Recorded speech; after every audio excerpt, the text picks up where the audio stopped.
from the heavenly gate. But the tears they behind in the lights on their side. When you threw me seven, you will cry. When you threw me seven, you will cry.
A student in our country wrote JAM and failed his JAM. He had 100 and something out of 400 marks. And he decided to kill himself. But I am asking myself, if on the final day, when you stand before God and you fail to get to the cutoff mark of holiness, would you kill yourself? At that time, death will have no value. You stab yourself, it will not make any difference. You cut your own throat, it will not make any difference. You drink acid, it will not make any difference. Death would have passed away. There's a final cutoff mark for our final jump. And that cutoff mark is holiness.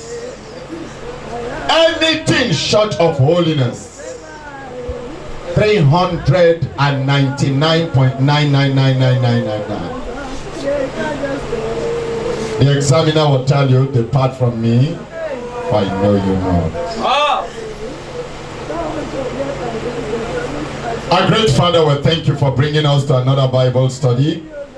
We pray that as we sit down together to feed from your word today, we pray that, Lord, you'll speak to us today. I pray that your word will not fall to the ground today. Those of us who have been coming and coming and coming and coming, we pray that your word will not be taken for granted in our heart. And those of us who are coming for the first time, I'm praying and asking that your word will not be strange to our understanding. As we begin this evening, those who are not yet here, Lord, permit that mercy will bring them. Amen. Permit that mercy will bring them. Amen. Permit that mercy will bring them. Amen. Thank you, faithful Father. Every heart is before you. Sit down today, Lord, as the chief examiner. Examine our hearts. Take your word, nail it to our conscience. Thank you, Father. In Jesus' name we have prayed. Amen. You've come to the Bible study. You owe yourself the duty of sitting down quietly, listening to God's word, meditating on God's word, allowing God's word to soak your heart, your soul, and your spirit. Nobody comes here on Wednesday just to play. Our meeting here every Wednesday is a serious business. Very serious business. And if you're coming to this church, you will know that this is our greatest service, not the Sunday service. It's our Wednesday Bible study. So if you're coming for the first time, you are welcome. You'll permit me to make some announcements before we go through the Bible study. Father, is over to you now. Take over now, in Jesus' name. We're looking at 1 Kings chapter 13. You'll be turning your Bible with me.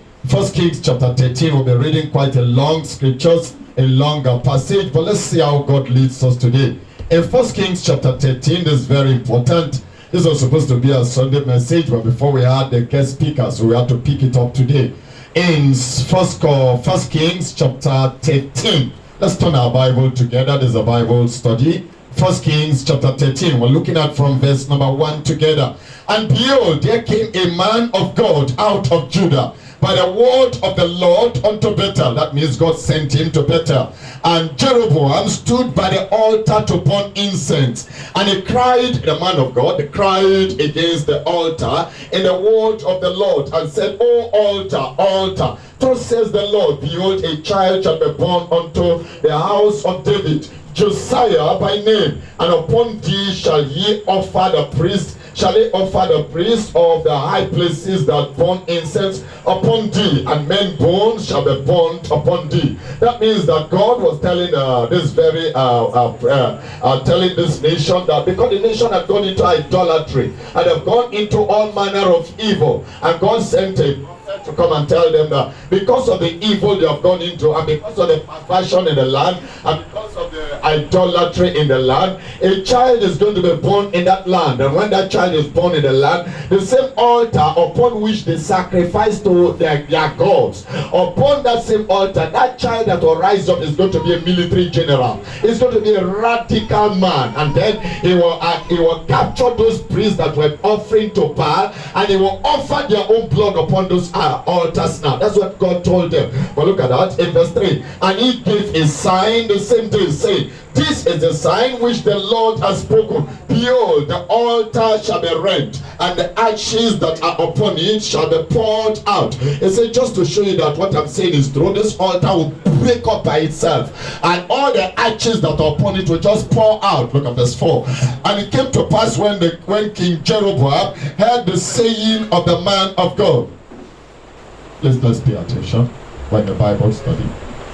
Verse 4. And it came to pass when King Jeroboam heard the saying of the man of God, which he cried against the altar in Bethel, that he put forth his hand from the altar, saying, lay hold on him. And his hand which he put forth against him dried up, so that he could not pull it in again to him. The young man that came with all the might and the power of the Most High. He came as a prophet, and when he came, it was the king of Israel that was offering upon that altar, and he was offering sacrifices unto idols. And the young man told him, he said, oh king, this thing you are doing is an abomination, and because of this thing you are doing now, you have led the whole Israel away from God. A child will be born to David, and that child, when he comes, he will offer all the priests upon this very altar, destroy every one of them. And the king said, what are you saying? What did I just hear you say? Are you talking to me that way? Are you addressing the king that way? And then he stretched forth his hand and said, hold him. He wanted to arrest him. Maybe he wanted to kill him. Maybe he wanted to offer him. And as he stretched out his hand, the Bible told us that his hand became paralyzed and remained that way. Now look at verse 5. And the altar also was rent, and the ashes poured out from the altar according to the sign which the man of God had given by the word of the Lord. And the king answered and said unto the man of God, entreat, please, I beg you, that's the meaning. I beg you now, please plead with the Lord, entreat now the face of the Lord thy God, and pray for me that my hand may be restored me again. And the man of God besought the Lord, and the king's hand was restored him again, and it became as it was before. I hope you understand up to that point. God bless you. He pleaded, as he stretched out his hand became paralyzed. And then he pleaded with the young man, please, I know I wanted to do you harm. Please, can you just pray to God? Let my hand be restored. And the young man had mercy on him, prayed for him. And the king's hand came back again, verse number 7. And the king said unto the man of God, come home with me, I will, and refresh thyself, and I will give thee a reward, verse 8. And the man of God, that young prophet, and the man of God said unto the king, if thou wilt give me half thy house, I will not go in with thee, neither will I eat bread nor drink water in this place. Look at verse number 9. So it was charged me, saying by the word of the Lord, saying, eat no bread nor drink water, nor turn again by the same way that thou camest. You understand what he was saying? After he had prayed for the king, and the king had received his miracle, the king said, wow, please can you go with me to my house? I will give you food, I will refresh you so that you don't go back empty handed. And the young prophet told the king, don't bother, I was told before I came for this mission that I'm on a very special mission, and because I'm on a very special mission, I was told not to eat here, I was told not to drink here, I was told to just come straight and then finish what I'm doing and go back, and I should not even go back through the same road I came from. Why did he need to tell the king all that? Verse number 10. So he went another way and returned not by the way that he came to Bethel. Now there dwelt an old prophet, mark that, there dwelt an old prophet in Bethel. There dwelt an old prophet in Bethel, backsliding prophet. You know, sometimes we need to be very careful, very, very careful, that you know a man last year, you know a man 10 years ago, you know a man 15 years ago, he was firing for God. He had a good Christian foundation. He was doing well, preached the right doctrine. And well, you don't need to just estimate people on the basis of what they used to be 10 years ago. This man was a prophet, but the Bible told us that he was an old prophet. He had expired spiritually. Everything about him had expired spiritually. He had lost contact with God. And now he had that in Bethel. A young prophet came and carried out the work of God, performed great miracles. Look at that in verse number 11. Now there went, it says, now there dwelt an old prophet in Bethel, and his sons came and told him all the works that the man of God had done that day in Bethel, and the words which he had spoken unto the king. He said, then they told also to their father, and their father said unto them, what way went he? Which way did he follow? And his sons had seen what way the man of God went, which came from Judah. And he said unto his sons, saddle me the ass. So they saddled him the ass, and he rode thereon, he said, and went after the man of God, and found him sitting. Let's stop there for a little while. Can you understand the story now? Do you understand up to that point? Yes.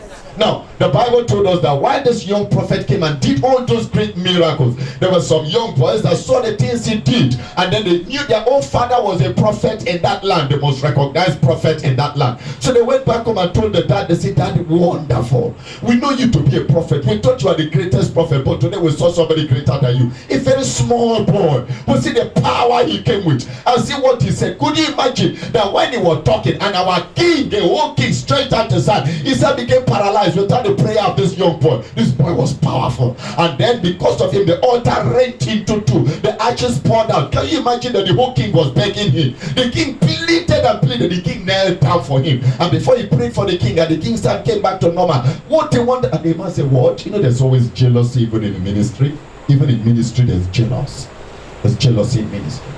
And so the old prophet said, what? How can that be? He said, where is he now? They say he had gone back. He said, which road did he follow? He said, the children said he followed this way. He said, okay, pick up the ass. They brought the ass, and then he climbed the ass, and then they began to pursue after him. But as he was going after him, there's something in verse number 14. See verse 14. And he went after the man of God and found him sitting under an oak. And he said unto him, art thou the man of God that camest from Judah? And he said, I am he. I pray for you that you will not rest in this journey. That's where the problem always comes from. Take your time. Take your time to study the children of Israel. Whenever you study the children of Israel as they came out from the land of Egypt, finding their way to the land of Canaan, there's something you will always discover. Every time they are emotion, there's no problem at all. Anytime you find that there's a problem, there's gossiping, there's murmuring, and they are dying, find out very well what happened. They rested. Every time they act rest, there's a problem. Every time you rest in your Christian journey, there's always a problem.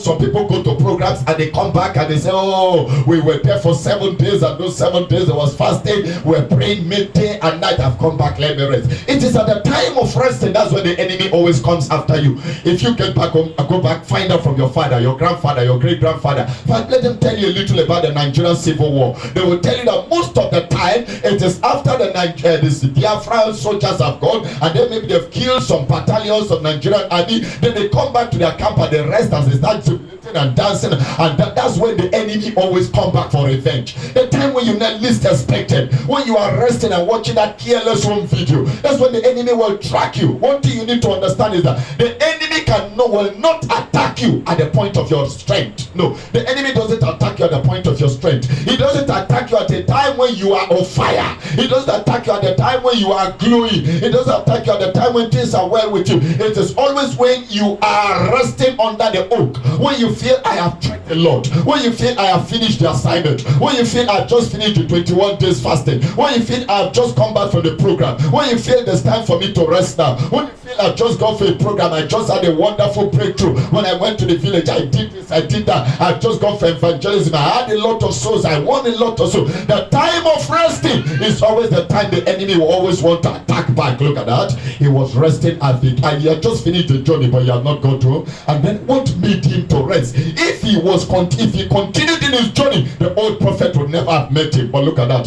The Bible said, and he went after the man of God and found him sitting. Was he supposed to be sitting? No. Why was he sitting? Why was he sitting? Why was he sitting? Sitting down, resting under the oak. Verse number 15. Then said he unto him, come home with me and eat bread. You know, that's what the king told him. Bro, you are sleeping. What did the king tell him? Talk to me. What did the king tell him? Come home with me and eat bread. What did he respond? He said no. He said, I was told not to eat bread in this place. Am I correct? That's what he said. But now, that the first time he said, no, I was told not to eat bread there. But this is the second time, and this is the second person coming to him. I pray for you that what you answered, the first temptation that came to you, that's the same answer you will continue giving until you leave this world in Jesus' name. He said, no, I told them I will not do that. Then after some time, another person comes and persuade you and say, well, okay, let me just try. That's where the problem comes. The first time he told the king, I will not eat bread. I wish he continued in that conviction. Look at that in verse number 15. Then he said unto him, come home with me and eat bread. Look at that. It says here, and he said, I may not return with thee, nor go in with thee, neither will I eat bread, nor drink water with thee in this place. In verse number 17. And he says, for it was told to me by the word of the Lord, thou shalt eat no bread, nor drink water there. It says, nor return again. It says to go by the way that thou camest. Let's wait for a little while. You know, some people, or when I was growing up, there's this thing that, you know, sometimes a general statement does not mean that statement is right. When I was growing up, I used to hear people say, knowledge is power. And we all said it, knowledge is power, knowledge is power. But as I grew up and I started studying, I came to understand that knowledge is not power. Knowledge applied is what? Power. You can have knowledge, but if you don't apply it, it will have no value to you. Adam and Eve knew that the day you eat out of this fruit, you will die. And yet they ate it and died. They know a lot about an issue. And yet you can still be faulty in that very issue. Look at that in verse number what? Verse 18, he says, and he said unto him, that's the old prophet that met him, and he said unto him, I am a prophet also as thou art. That's where the problem begins from. I am a Christian also as thou art. Are you the only one that goes to church in this family? I am also a Christian. Before you even got born again, we were the first people to get born again. Go ask your father. That's where the problem begins from. That's where the problem begins from. You just got born again 6 months ago and you say, no, I can't do this, I can't do this, I can't do this. And your elder brother was started going to church since 1934 rises up and say, what do you mean by that? We are the people that brought Christianity to our village. We are elders. How can I be telling you to do something that you said you will not do it? That's where the problem begins from. He told him, I am also a prophet as thou art. And so that is to break down his morale. Look at that in verse 18. And he said unto him, I am a prophet also as thou art. That's number one. Number two, I am elderly than you. Number three, I am from this very community. His credentials were more weightier than that of this young boy. You know, when an elder person looks at you and you are just coming up and you are firing from the Lord, and he's talking to you and he's looking at you and he tells you when he got born again and he tells you all the things you have done, but now he's a compromiser, and then you look at the grace on his head. If you're not very careful, you want to follow him and you want to say, yes, it's true, yes, it's true. After all, I used to hear his name even when I was a very small child. My mother used to tell me about that our uncle that is a pastor. Huh? It's not the, we don't look at people on the basis of their past credentials. It's on the basis of their present and spiritual account. So the problem here. And he said unto him, I am a prophet also as thou art. And an angel spake unto me by the word of the Lord, saying, bring him back with thee into thy house, that he may eat bread and drink water. But he lied unto him. It's one of the most dangerous stories I've ever read in the Bible. One of the most dangerous stories I've ever read in the Bible. I am praying for you that you will hold to your conviction and never allow anybody to change your conviction in Jesus' name. He came to him. He said, don't you see me? I'm older than your father. See the gray hair on my head, number one. Number two, I'm also a prophet. Number three, it was an angel that told me to come after you. It was an angel that sent me after you. It was an angel that said you should come and eat bread. You know, that's always a problem. Let's look up for a little while. We're studying. Let's look up for a little while. The prophet that went for the journey said, who told him not to eat bread and water? God. Who told him? God. Say it out. Who told him? God. Another person came and said, who told him? Angel. So you compare who is greater, God or an angel. Wow. That's where the problem comes from. Many people are not able to evaluate these things. God told Adam and Eve, don't eat out of this fruit. If you eat it, you will die. Am I talking? Yes. Talk to me. Am I talking? Yes, some other person came and told them, the day you eat out of it, you will not die. Who is that person? Who is the physically? Who is that person? The serpent. How do you compare what the serpent says and what God says? That's where the problem comes from. That's where the problem. If Eve had said, no, God is greater than the serpent. God has said, I will not eat it. I will obey God rather than obey the serpent. There would have been no mortuary on earth. It was because she was not able to evaluate it. This young prophet said God told him something. Another person came, said an angel told him. Which of them is greater? See, verse number 18. And he said unto him, I am a prophet also as thou art, and an angel spoke unto me by the word of the Lord, saying, bring him back with thee unto thy house, that he may eat bread and drink water. But he lied unto him, verse 19. So he went back with him and did eat bread in his house and drank water. Look at the distance you had gone. Now he had to turn back again and follow this old dupe back to his own house. Verse number 19. Verse 20. And it came to pass, as they sat at the table together, when he came back, as he sat in the man's house on the table, that the word of the Lord came unto the prophet that brought him back. This story is too, I don't know if we stay here on this story, it will take us the whole day. Now, when they came back and they sat down together on the table, and they were about to, as they were eating the bread, God spoke. You know what shocked me and surprised me was that when God was speaking, God did not speak to the young prophet. God spoke to the old prophet who is even a backslider. God left this one because he was just backsliding new. And God went to the old one that had backslided for many years and spoke to that one. And Lord, look at it. It says in verse number 21, and he cried unto the man of God that came from Judah, saying, thus says the Lord. And this one was true. Thus says the Lord, for as much as thou hast disobeyed the word, the mouth of the Lord, it says, and hast not kept the commandment which the Lord thy God commanded thee, but camest back with me, that's the meaning, and hast eaten bread and drank water in my house. It says, of the which the Lord has said unto thee, eat no bread and drink no water. Thy carcass shall not come into the sepulchre of the... Are you not shocked about the story? The same man who went and deceived him brought him back. When both of them were eating together, God now spoke to the man and said, hey, I know you are the one that deceived him, but help me also tell him now that as he's eating and drinking here, his dead body will never get to his father's house. Old prophet, verse 23. And it came to pass, after he has eaten bread and after he had drunk, that he saddled for him the ass, to wait for the prophet whom he had brought back. It says, and when he was gone, a lion met him by the way and slew him, and his carcass was cast in the way, and the ass stood by it, and the lion also stood by the carcass. Can I explain that to you? After he has eaten and drank, a very sad story. He was deceived by the old prophet. It was after the old prophet deceived him. The old prophet prophesied his death, and it was exactly like that. It tells you that there's so many things to learn from it. It tells you that somebody can be wrong and God can still be using him. The old prophet was a liar. The old prophet deceived him, but yet God still used him at that point in time and deceived him to kill him. Now, look at it. The Bible told us that while he began to go back home, while he was returning back, he was on an ass, a little donkey. And a lion came out of the forest. And when the lion came out of the forest, the lion killed the prophet. After killing the prophet, the lion didn't eat the prophet. He didn't eat him. He just killed him and dropped him there.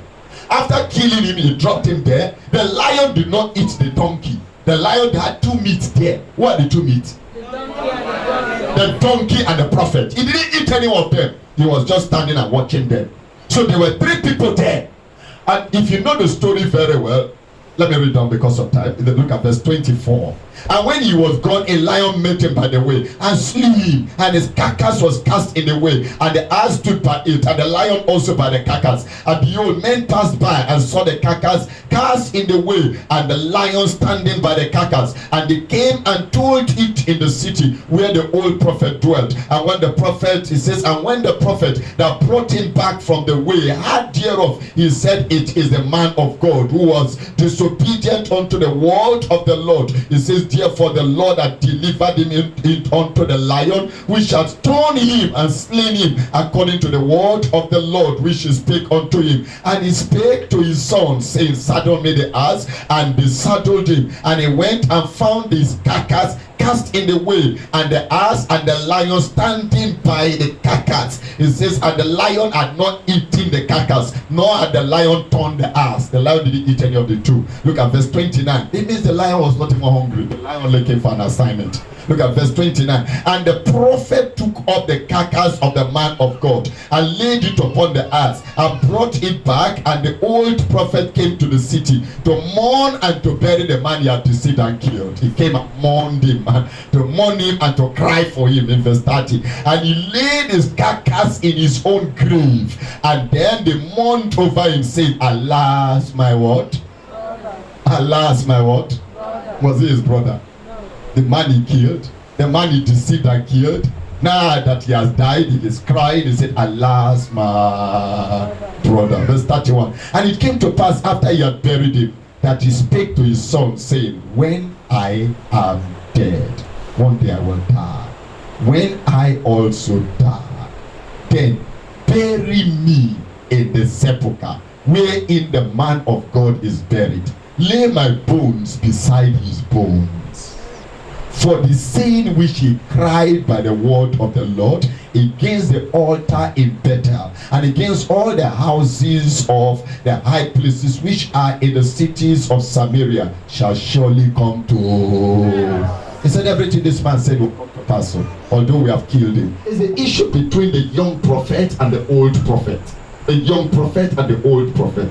The young prophet was called of God and sent by God on an assignment, but he met this old prophet, very old prophet, backsliding prophet, a prophet who had lived all his life in deception and in evil, and that prophet deceived this young prophet and killed him. Lot of old prophets in town before you came up.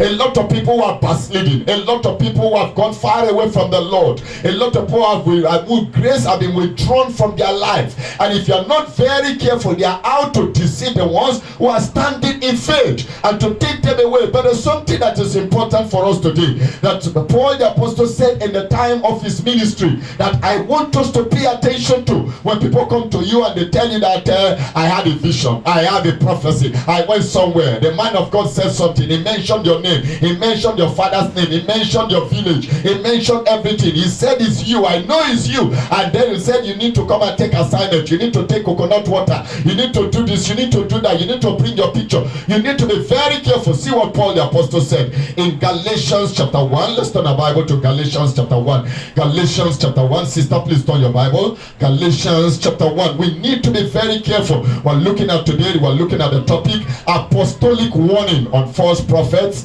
false doctrines, and false hope.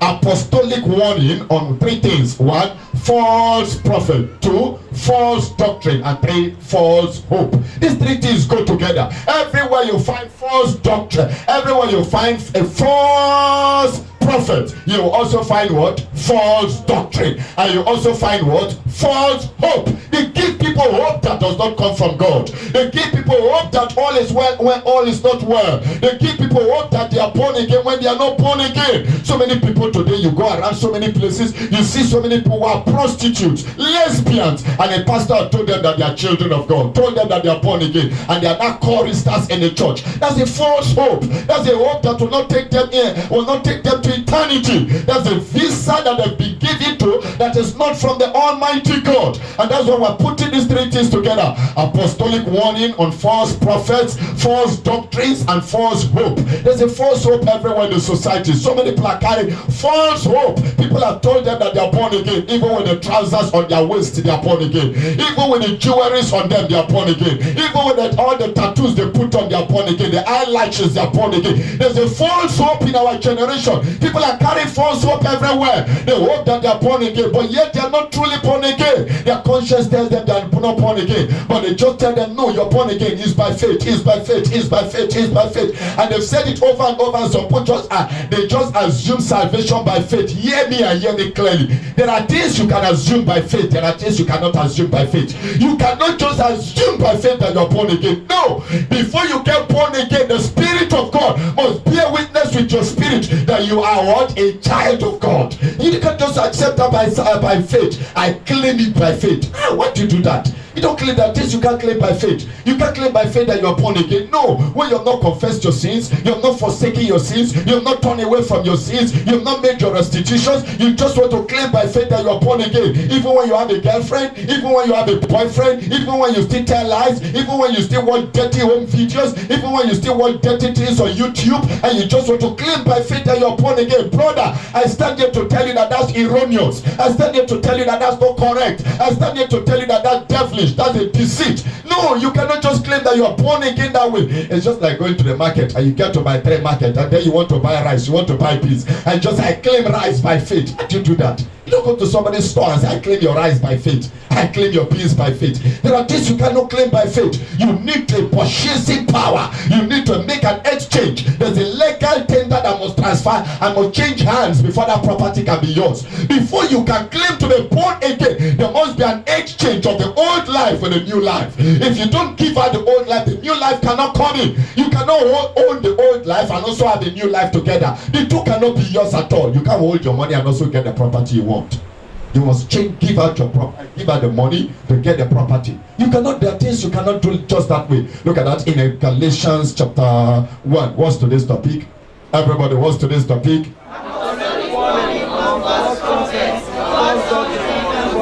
Can we say that one more time, everybody?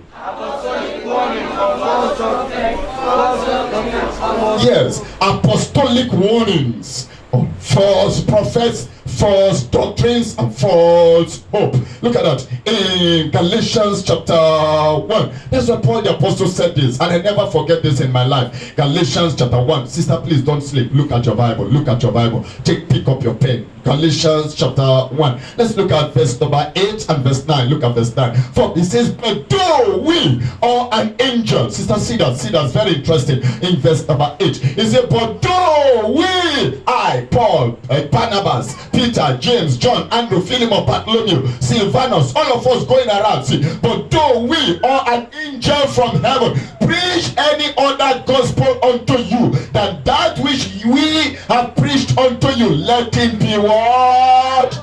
You see what Paul the apostle say? Paul the apostle say, if you see an angel coming down from heaven with wings, and then is flapping the wings in your parlor, and then is telling you, I am angel Gabriel, and it's not a dream, it's physical. You can see angel Gabriel with wings in your parlor, and then it tells you that thing pastor told you about holiness is not correct. Now it is era of grace and grace and grace. Whatever you do, grace covers you. Paul the apostle said, drive him out. That's rubbish. That's rubbish. That's rubbish. It's not from God. See, verse number 8. Look at that. In verse 8. Let's all read verse 8 together. Everybody, after 2, go.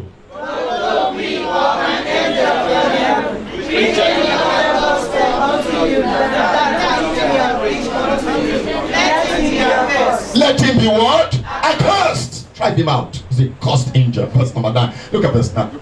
Look at it. Verse 9. Maybe you understand verse 9 better. Look at verse 9. Let's read verse 9 together. Everybody, after 2, go. As he said before, so say I now here.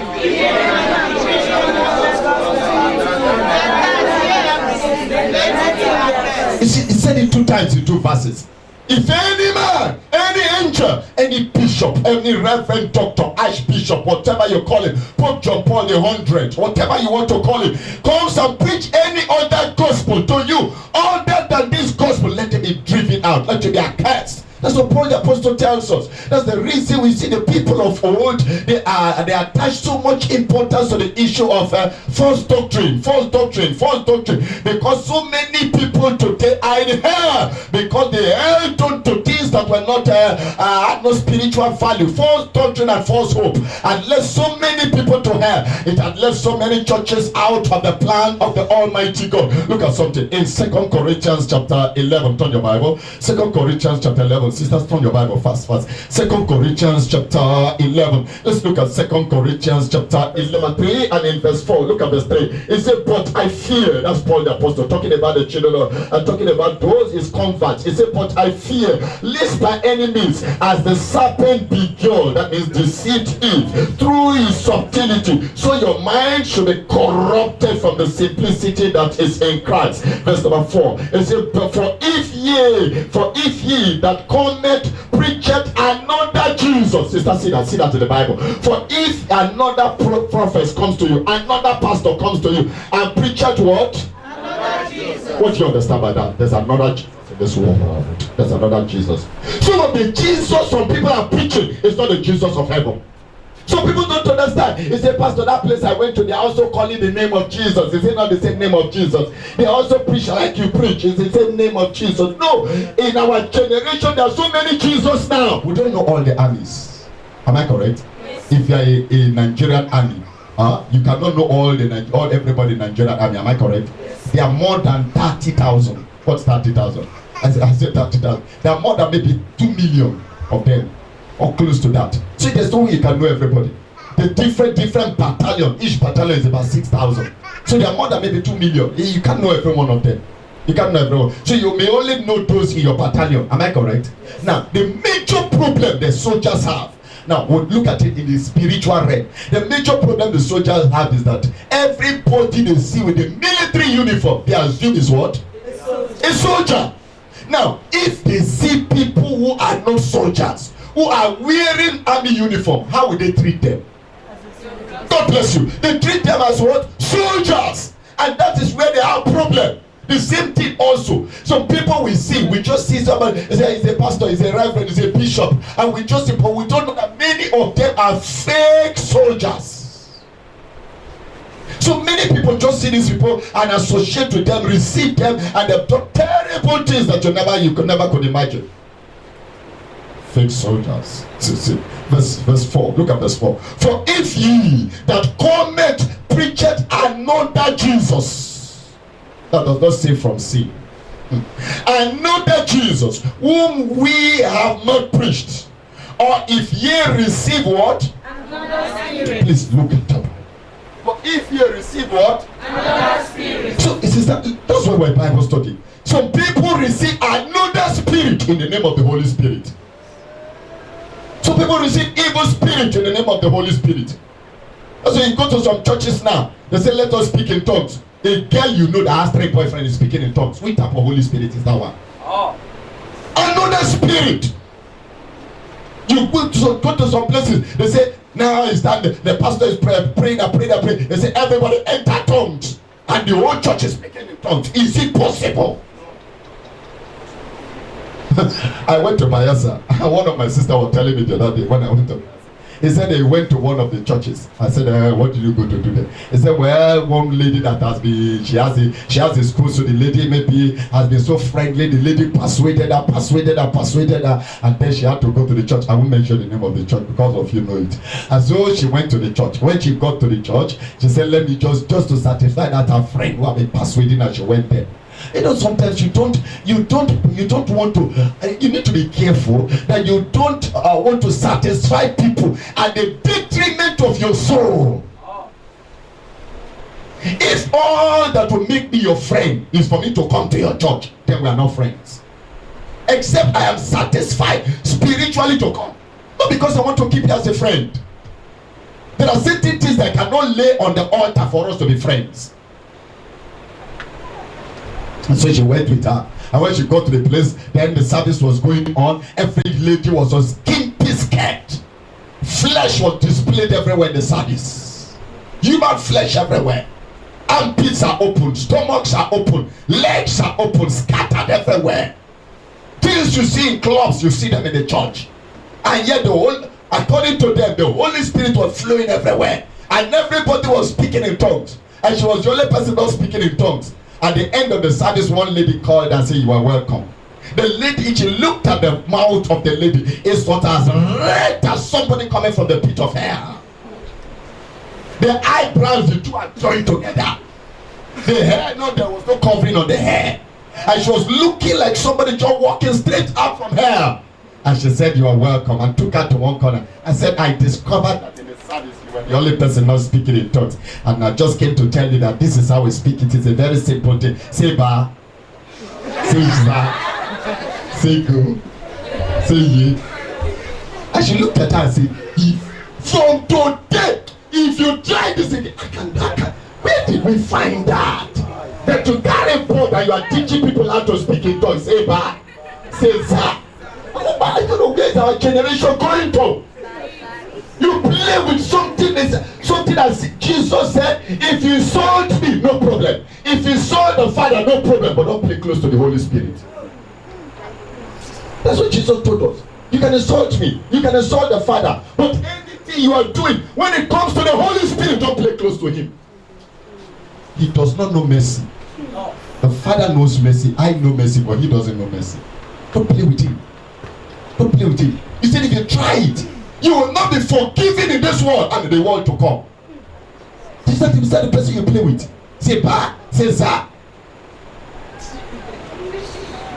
The person, the minister that came on Sunday, you heard what he said now. that's what was going on now. Holy Spirit, everybody speaking in tongues, and yet there's so many mad people on the streets.